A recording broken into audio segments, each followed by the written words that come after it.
नमस्कार। मैं सुधीर चौधरी। तो दोस्तों, पूरी दुनिया की नज़र उस ऐतिहासिक पल पर टिकी थी जिसका इंतजार दशकों से हो रहा था, और आखिरकार भारत ने वो करिश्मा कर दिखाया। न्यूयॉर्क में स्थित यूनाइटेड नेशन जनरल असेंबली के मंच पर भारत ने ऐसा परचम लहराया कि 146 से ज्यादा देशों ने भारत की तारीफ की। यह सिर्फ कोई सामान्य वोटिंग नहीं थी, बल्कि भारत के वैश्विक इतिहास का वह सुनहरा अध्याय है जो आने वाले समय में पूरी दुनिया की राजनीति और ताकत का समीकरण बदल देगा। सोचिए, जब 193 देशों में से 146 देश भारत के पक्ष में खड़े हों तो उस हॉल का माहौल कैसा होगा।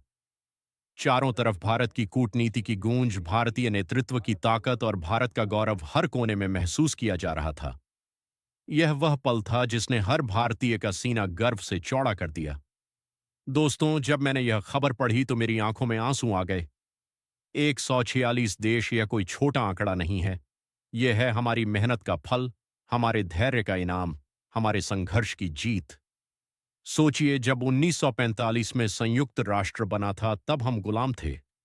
हमारी कोई आवाज नहीं थी, कोई पहचान नहीं थी।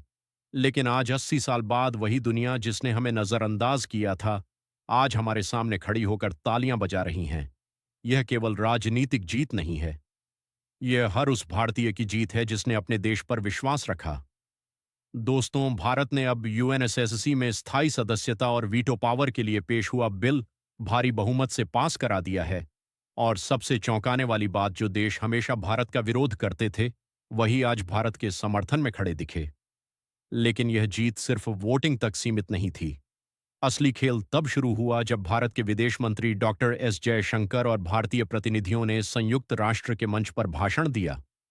उन्होंने पूरी दुनिया को स्पष्ट संदेश दिया कि भारत केवल अपने लिए नहीं, बल्कि अफ्रीका, एशिया और विकासशील देशों की आवाज है। यही भारत की असली ताकत है। जयशंकर साहब ने जब मंच पर खड़े होकर कहा कि भारत सिर्फ अपने लिए नहीं लड़ रहा, बल्कि उन 130 देशों के लिए लड़ रहा है जिनकी आवाज दबाई जाती है, तो पूरा हॉल खड़ा होकर तालियां बजाने लगा। यह वह पल था जब लगा कि हां, भारत अब सिर्फ एक देश नहीं, एक उम्मीद है, एक विश्वास है। यूरोपियन यूनियन, ऑस्ट्रेलिया, अफ्रीका और दक्षिण अमेरिका, हर कोई भारत के समर्थन में खड़ा हो गया।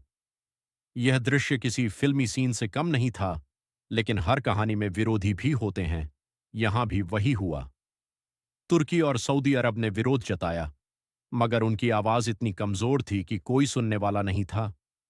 तुर्की के प्रतिनिधि गुस्से में बिल की कॉपी फाड़ने और टेबल थपथपाने तक पहुंचे, लेकिन पूरा हॉल भारत के समर्थन में तालियों की गड़गड़ाहट से गूंज रहा था। वहीं सऊदी अरब भी चुपचाप बैठा रहा। दोस्तों, ये देखकर मन में कितनी खुशी होती है। वही तुर्की जो हमेशा भारत के खिलाफ बोलता रहता है, आज उसकी हालत यह है कि वह गुस्से में कागज फाड़ रहा है, लेकिन कोई सुनने वाला नहीं। यह है नए भारत की ताकत। अब हम किसी के सामने झुकते नहीं, बल्कि दुनिया हमारी बात सुनने पर मजबूर है। और दोस्तों, इस पूरे खेल का सबसे बड़ा सरप्राइज चीन। वही चीन जो दशकों से भारत का विरोध करता रहा, इस बार भारत के पक्ष में खड़ा हुआ। उसने साफ कहा, भारत एशिया की आवाज है और भारत के बिना संयुक्त राष्ट्र अधूरा है। सोचिए, अगर भारत का विरोध करने वाला चीन आज समर्थन में खड़ा हो जाए तो दुनिया की राजनीति कितनी बदल जाएगी। यही वह पल था जिसने इतिहास को नई दिशा दी। मैं आपसे कहता हूं कि यह किसी चमत्कार से कम नहीं है। वही चीन जो लद्दाख में हमारे साथ सीमा विवाद रखता है, जो पाकिस्तान को हथियार देता है, जो हर अंतर्राष्ट्रीय मंच पर हमारा विरोध करता रहा है, आज उसे भी मानना पड़ा कि भारत की ताकत को नकारा नहीं जा सकता। यह हमारी कूटनीति की सबसे बड़ी जीत है। तो चलिए समझते हैं कि वीटो पावर भारत को मिलने और इससे जुड़ी कौन कौन सी नई अपडेट सामने आ रही है। लेकिन उससे पहले, अगर आप चाहते हैं कि भारत की आवाज पूरी दुनिया तक पहुंचे और हमारा देश हर क्षेत्र में आत्मनिर्भर बने, तो इस वीडियो को लाइक करें और सब्सक्राइब बटन दबाकर इस चैनल को सब्सक्राइब करें। दोस्तों, अब हम सीधे इस ऐतिहासिक जीत के मायनों में उतरते हैं। सबसे पहले बात करते हैं वीटो पावर की। वीटो पावर का मतलब होता है कि यदि कोई स्थायी सदस्य किसी प्रस्ताव के खिलाफ वोट करता है, तो वह प्रस्ताव पास नहीं हो सकता। यानी यह दुनिया की राजनीति में सबसे बड़ा अधिकार और ताकत है। अमेरिका, रूस, ब्रिटेन, फ्रांस और चीन ही अब तक इस वीटो पावर का इस्तेमाल कर सकते हैं, और अब भारत भी इस पंक्ति में शामिल होने वाला है। सोचिए, अगर भारत के पास वीटो पावर है तो वह दुनिया के महत्वपूर्ण निर्णयों में अपनी शर्तें रख सकता है। चाहे वह तेल और गैस के सौदे हों, व्यापारिक नीतियां हों या सुरक्षा से जुड़े मुद्दे। भारत अब खुद को पूरी दुनिया का खिलाड़ी बना सकता है। दोस्तों, मैं आपको बताना चाहता हूं कि इसका मतलब क्या है।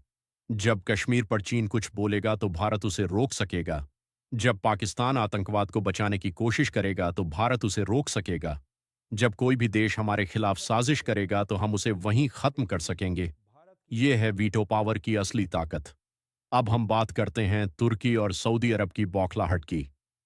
दरअसल जब भारत के समर्थन वाले बिल पास हुए तो तुर्की इतना गुस्से में था कि उसने युद्धपोत आईएस त्रिखंड के खिलाफ धमकी देने की कोशिश की। लेकिन भारत ने अंतर्राष्ट्रीय नियमों का हवाला देते हुए इस हरकत को यूएन में उजागर किया। नतीजा यह हुआ कि पूरी दुनिया ने तुर्की की हालत पर हंसी उड़ाई और सऊदी अरब हाल ही में भारत के खिलाफ बयानबाजी कर रहा था। लेकिन उस दिन 146 देशों की तालियों की गड़गड़ाहट सुनकर वह चुप रह गया। इसका मतलब साफ है कि भारत अब सैन्य, आर्थिक और कूटनीतिक मोर्चों पर इतनी ताकतवर हो गया है कि कोई भी देश उसे आसानी से चुनौती नहीं दे सकता। जिन देशों ने सोचा था कि वे भारत को दबा सकते हैं, आज उन्हीं देशों की हालत देखिए।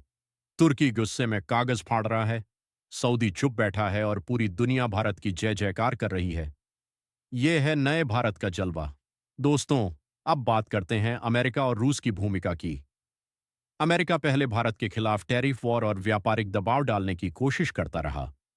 लेकिन भारत की बढ़ती ताकत और वैश्विक समर्थन देखकर अमेरिका अब भारत के समर्थन में आ गया है और रूस भारत का पुराना सहयोगी जो हमेशा भारत की ताकत बढ़ाने में सक्रिय रहा। रूस बार बार यह जाहिर करता रहा कि भारत को स्थायी सदस्य बनाया जाए और यह भारत की कूटनीति को और मजबूत बनाता है। फ्रांस और ब्रिटेन ये दोनों देश भी भारत के मजबूत समर्थक बने हैं। इसका मतलब साफ है कि 5 स्थायी सदस्य देशों में अब भारत का विरोध करने वाला कोई नहीं बचा। दोस्तों, ये सुनकर लगता है जैसे सपना सच हो गया हो। जब सभी बड़ी शक्तियां भारत के साथ हैं, तो इसका मतलब है कि अब कोई भी भारत को रोक नहीं सकता। यह वह दिन है जिसका हर भारतीय को इंतजार था। अब बात करते हैं भारत के बढ़ते वैश्विक प्रभाव की। भारत अब तेल, गैस और वैश्विक व्यापार के मामलों में अपनी रणनीति तय कर सकता है। जैसे हाल ही में भारत ने सऊदी अरब के खिलाफ एक बिल पास कराया था, जिसमें उसे कुछ प्रतिबंधों के लिए मजबूर किया गया। 128 देशों ने इस बिल का समर्थन किया और अगर यह बिल लागू हो जाता है तो सऊदी अरब की आर्थिक ताकत को बड़ा झटका लगेगा। इसके अलावा दक्षिण पूर्व एशिया और अफ्रीका के भारत का वीडियो अच्छी लगी हो तो लाइक, सब्सक्राइब, बेल आइकन दबा दो ताकि वीडियो आप तक जल्दी पहुंचे। जय हिंद, जय भारत।